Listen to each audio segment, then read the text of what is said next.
Setiap peristiwa sudah ditentukan, namun kita tidak bisa pilih kapan. Artinya, bagi kita semua yang ada di ruangan ini maupun yang mendengar saat ini, akan ada saat-saatnya kamu akan berkabung dan sedih. Kamu kehilangan seseorang, kamu akan mengalami hal-hal yang gak enak. Dan kapan itu terjadi? Bukan keputusan, itu terjadi kapan saja. Akan ada saat-saatnya bahagia juga dalam hidup kita. Namun kebahagiaan itu pun juga kita tidak bisa tetapkan. Tiba-tiba kamu bisa mengalami kebahagiaan. Pada akhirnya bahkan akan ada kematian yang akan menjemput kita. Dan kita tidak pernah tahu kapan itu terjadi. Dan ini adalah yang Salomo renungkan dan dia depresi. Begini saudara ya, kalau orang mujur itu bukan rezeki anak soleh. Karena anak soleh pun bisa kena tragedi. Dan orang jahat pun bisa mendapatkan kemujuran. Tragedi tidak bisa ditolak meskipun kamu anak soleh. Kamu tetap bisa kena tragedi. Kemujuran juga tidak bisa diundang karena kesolehan. Karena kalau begitu kita semua jadi orang soleh supaya dapat berkat. Itu yang dikhotbahkan di banyak mimbar gereja. Tetapi itu teologi tidak sesuai dengan apa yang dikatakan oleh Raja Salomo. Kalau kamu cuma kejar berkat, itu semua sia-sia. Ia membuat segala sesuatu indah pada waktunya. Sudah lihat, ini adalah momen statement mengenai kedaulatan Allah. Bahasa indah itu bicara tentang tepat atau sempurna. Jadi artinya begini, Raja Salomo mengatakan bahwa semua peristiwa yang terjadi dalam hidup kita telah ditetapkan secara tepat dan sempurna oleh Tuhan. Artinya Tuhan tetap memegang kendali secara sempurna, tidak pernah buat kesalahan. Inilah kunci utama pengkhotbah. Tuhan menggunakan semua tension, kefanaan, kefrustrasian, kekosongan, serta semua beban kehidupan untuk membawa kita kepadanya. Justru itu adalah tanda kebaikan Tuhan. Tuhan tahu tidak ada kebahagiaan di dunia ini selain di dalam Tuhan. Dan Tuhan justru ingin kita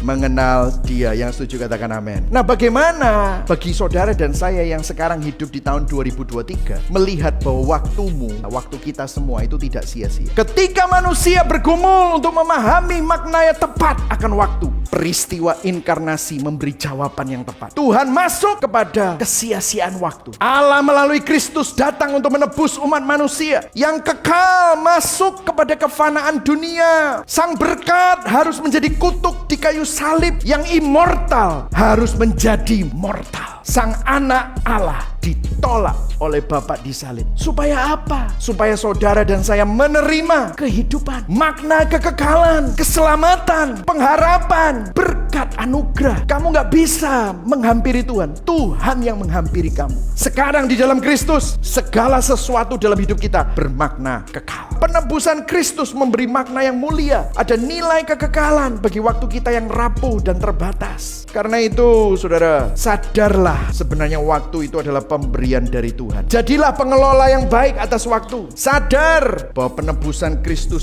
sangat berharga. Gunakan waktu untuk tujuan yang kekal. Mari kita sama-sama bertobat. Jangan sia-siakan waktu. Jangan sia-siakan kesempatan. Jangan hidup bagi diri sendiri, tapi hidup bagi Tuhan.